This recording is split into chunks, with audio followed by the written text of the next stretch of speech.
কি অবস্থা সকলের? কলকাতাতে শাকিব খানের তুফান সিনেমাটি তো মুক্তি পাইছে ইতিমধ্যেই। তো এভরিওয়ান, কলকাতার কিছু আবাল আবাল সিনেমার রিভিউয়ার আছে যারা কিন্তু তুফান সিনেমাটা নিয়ে খারাপ মন্তব্য করতেছেন। তো আজকের এই ভিডিওতে আমি একজনের নাম বলবো, তার নাম হচ্ছে সঞ্জু। ইতিমধ্যেই হয়তো বা আপনারা যারা এপার বাংলা থেকে যারা সিনেমা প্রেমী আছেন বা সাকিবেন আছেন তারা তাকে চিনেন। তার নাম সঞ্জু, একমাত্র জিতের একমাত্র ফ্রেন্ড, এবং জিত কিন্তু তার কলিজার টুকরা এবং কলিজার টুকরার একজন ফ্যানের নাম হচ্ছে সঞ্জু।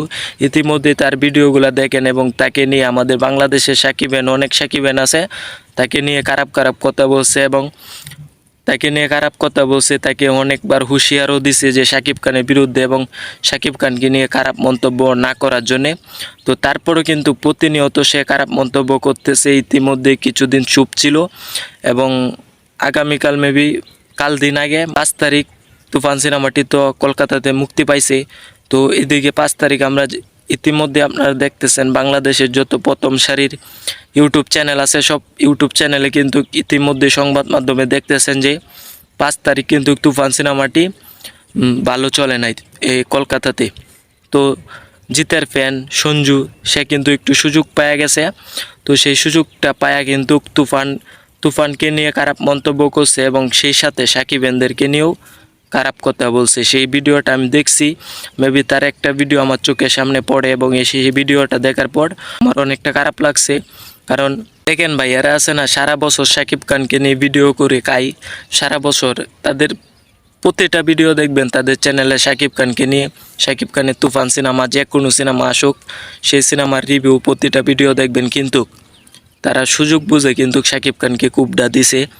একটা কথা আছে না যে আপনারটা খাবে আপনারটা পড়বে, কিন্তু সুযোগ পেলে আপনাকে কুড়াল মেরে চলে যাবে। এরকমই কিন্তু কলকাতার কিছু ইউটিউবার আছে, তারা কিন্তু এরকম সাকিব খানকে নিয়ে প্রতি মুহূর্তে ভিডিও করে ভিউ আর্ন করছে, সাকিবানদেরকে ডেকে নিয়ে সাবস্ক্রাইব আর্ন করছে, তারপর এখন সাকিব খানকে নিয়ে মন্তব্য করতেছেন, সাকিবানদেরকে কিন্তু বকতেছেন। তো সেই বেসিক্যালি যেই সঞ্জু জিতের একজন ফ্রেন্ড, সে কিন্তু প্রতিনিয়ত না প্রতিটা ভিডিও সাকিব খানকে নিয়ে করে থাকে শুধুমাত্র ভিউয়ের আশায়। আগে জিতকে নিয়ে করতো কিন্তু পর্যাপ্ত পরিমাণে ভিউ আসে নাই, তাই সাকিব খানকে নিয়ে বর্তমানে কিন্তু করে। তো এভরিওয়ান, সাকিব খানকে নিয়ে ভিডিও করুক এটা আমিও চাই, কিন্তু এ নিয়ে আমার কোনো মন্তব্য নাই। তারপরও তার ভিডিওর ব্যাকগ্রাউন্ড ভালো কি না, তার কোয়ালিটি ভালো কি না ভিডিওর, এটা নিয়েও আমার মাথা ব্যথা নাই। তো আমার মাথা ব্যথা হচ্ছে সে কেন সাকিব খানের তুফান সিনেমা কলকাতায় চলে নাই, শুক্রবার একটু কম চলছে। আমরা কিন্তু জানি সে যদি কলকাতার হয়ে থাকে, কলকাতা যদি তাদের নিজের ইন্ডাস্ট্রি হয়ে থাকে, তারপরও আমরা বাংলাদেশে থেকে তার থেকেও বেশি জানি যে কলকাতায় তুফান সিনেমাটা কতটা রেসপন্স পাইছে। তো এভরিওয়ান, সে এখন পর্যন্ত হয়তো বা জিতের বুমিরাম সিনেমাটি দেখে নাই। সে জিতের ফ্রেন্ড, কিন্তু জিতের বুমিরাম সিনেমাটি এখন পর্যন্ত সে দেখে নাই। তুফান সিনেমা তো অনেক দূরের কথা। তো সে এক ভিডিওতে আজকে বলতেছে যে তুফান সিনেমাটি প্রথম দিন কালেকশন করছে 80,000 টাকা। এটা কোনো কথা? শুধুমাত্র 80,000 টাকা, মানে সে কিচ্ছু জানে না। অনক্ত সে ভিডিওর মাঝে চাপা মারে, বুঝছেন? আসলে এরকম মানুষ এরকম সিনেমার রিভিউয়ার আসলে আমি কমই দেখছি, এই প্রথমবার একজন দেখলাম। আসলে মিথ্যাটা সে একটা জিনিস জানে না, সেটা কেন বলবে? প্রতিনিয়ত কিন্তু তারা মিথ্যে কথা বলে সাকিব খানের ভিডিও বানাচ্ছে এবং সাকিবানদেরকেও আগামীকাল একটা ভিডিওর মাধ্যমে বকা দিছে। এটা কিন্তু আমি দেখেও আমার অনেক খারাপ লাগছে। তারপর তাকে নিয়ে একটা ভিডিও করার ইচ্ছে হলো। তাদেরকে নিয়ে ভিডিও করা কিন্তু আমার কখনো ইচ্ছে ছিল না, কিন্তু এই ভিডিওটা দেখার পর না করেও থাকতে পারলাম না, কারণ এত পরিমাণে অপমান করছে সাকিব খানকে এবং সাকিবানদেরকে, যেটা শোনার পর আসলে খারাপ লাগছে। সারা বছর সাকিব খানে ভিডিও করে কাজ বেটা, তারপর সাকিবানদেরকে নিয়ে তুই কথা বলিস, তো সাহস কম না? তো এভরিওয়ান, তাকে হুমকিও দিব না, আমি তাকে খারাপ কথা বলবো না। একটা কথা বলবো যে আজকে কলকাতার ইন্ডাস্ট্রির অবস্থা এরকম কেন? এদের মতো কিছু ইউটিউবার এবং ফ্যানদের জন্যে কলকাতা ইন্ডাস্ট্রিতে এখন অ্যাকশন মাস সিনেমা, কমার্শিয়াল অ্যাকশন সিনেমা কখনোই কাবে না। সেটা জিৎ দেব এবং শাহরুখ খানকেও যদি আনেন, শাহরুখ খানের বাফের আনলেও কাইতো না।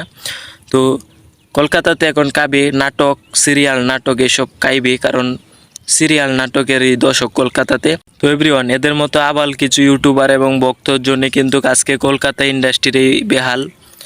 কলকাতা ইন্ডাস্ট্রিতে শাহরুখ খানের তে আরও বড় সুপারস্টারের সিনেমা যদি কলকাতাতে মুক্তি দেন তারপরও চলবে না, কারণ তারা নাটক দেখে অভ্যস্ত এবং তারা কমার্শিয়াল সিনেমা অনেক আগেই ভুলে গেছে। আর সেটা দেব এবং জিৎ তারাই কিন্তু তাদের মনে এটা মানে ঘৃণাটা জমাইছেন। সেটা হচ্ছে তারা কিন্তু কমার্শিয়াল অ্যাকশন সিনেমা এক সময় ছিল যেটা প্রচুর পরিমাণ রিমেক কিন্তু করছে। তো সেই সিনেমাগুলো কিন্তু তারপরেই দর্শকদের মন থেকে উঠে গেছে। দেখেন, বলিউডের সব সিনেমা দেব এবং জিৎ রিমেক করে ফেলছে, সব সিনেমা। ইতিমধ্যেই দেবজিৎ যত সিনেমা করছে আমার কাছে লাগে সব সিনেমাই বলিউডের নকল, বলিউড এবং সাউথ ইন্ডিয়ান নকল সিনেমা ইতিমধ্যে আমি দেখতে পাচ্ছি। কারণ বলিউড কলকাতা জয়টা সিনেমা আমি দেখছি, কারণ কলকাতা হচ্ছে বাংলা পাশাপাশি আমাদের ভাষার সিনেমা। তো এগুলো আগে দেখা হয়। তো এগুলা যত সিনেমা দেখছি প্রতিটা সিনেমা আমি কলকাতাতে যত সিনেমা দেখছি প্রতিটা সিনেমা কিন্তু আমি সাউথ ইন্ডিয়ানে পাইছি, মানে তামিল ইন্ডাস্ট্রিতে পাইছি।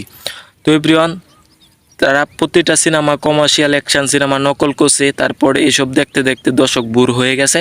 এখন আর অ্যাকশন মাস সিনেমা চলে না, এখন শুধুমাত্র গল্প জুকারি এসব দর্শক দেখতে পায়, নাটক। এছাড়া অ্যাকশন সিনেমা তারা কখনো পছন্দ করে না। দেব হোক বা জিৎ, কাদের সিনেমায় কিন্তু কলকাতাতে জমে না, এত পরিমাণ বিজনেস করতে পারে না এখন পর্যন্ত, আপনারা দেখতে পাচ্ছেন। তো শাকিব খানের তুফান সিনেমা কিভাবে তারা গ্রহণ করবে। তো এভরিওয়ান, এটা হচ্ছে আমার মূল কথা। আর আবার একটা জিতের ফ্রেন্ড সঞ্জু, তার আসলে বুদ্ধিজ্ঞান কিছুই না, আঙ্গে মাঙ্গি কী বলে ভাই আমি বুঝতে পারি না। আমার অনেক কষ্ট লাগছে, কারণ শাকিব খানদেরকে নিয়ে হঠাৎ করে সে খারাপ মন্তব্য করছে। তারপরও সারা বছর শাকিব খানকে নিয়ে ভিডিও করে ভাত খাই, তারপর এত ভিউ আর্ন করছে, এত সাবস্ক্রাইবার মারাইছস, এখন শাকিব খানদেরকেই বহস। একটা সিনেমা তো 100 সিনেমা হলে মুক্তি পাইলে একটা সিনেমা 100 সিনেমা হলেই কিন্তু ভালো চলবে না। সেটা যদি শাহরুখ খানের সিনেমা হয় তারপরেও কিন্তু ভালো চলবে না। 100-র মাঝে 90টা ভালো চলবে, 10টা খারাপ চলবে, এটা কিন্তু স্বাভাবিক। তো শাকিব খানের তুফান সিনেমাটি 16 থেকে 17টি দেশে ইতিমধ্যে মুক্তি পাইছে। এই 17টা দেশেই কিন্তু ভালো চলবে। তোদের কলকাতায় আসল সিনেমার মর্মই বুঝে না, যে কারণে তুফান সিনেমাটা চলছে না। তো নেক্সটে তুফান সিনেমা কলকাতায় মুক্তি না দেখ, এটাই আমি চাইবো। তো এভরিওয়ান, অবশ্যই কমেন্ট বক্সে লিখবেন আজকে এই যে জিতের একজন ফ্যান সঞ্জু, তাকে কি উচিত শিক্ষাটা আমি দিতে পারছি কিনা। দেখো দাদা, ভবিষ্যতে তুমি শাকিব খানদেরকে এবং শাকিব খানকে নিয়ে একটু বুদ্ধি কাটিয়ে কথা বলবে। আর শাকিব খানকে নিয়ে ভালো ভিডিও না করতে পারো, ভিডিও কইরো না, জিতকে নিয়ে ভিডিও করো। জিতের সিনেমা দেখো বেশি বেশি, জিতকে উপরে তুলো এবং সাপোর্ট করো, তাহলে তোমাদের ইন্ডাস্ট্রি উপরে উঠবে। সবসময় আমরা তোমাদের ভালোর জন্যই বলি। আজকের ভিডিওটি এ পর্যন্তই, আসি। আল্লাহ হাফেজ।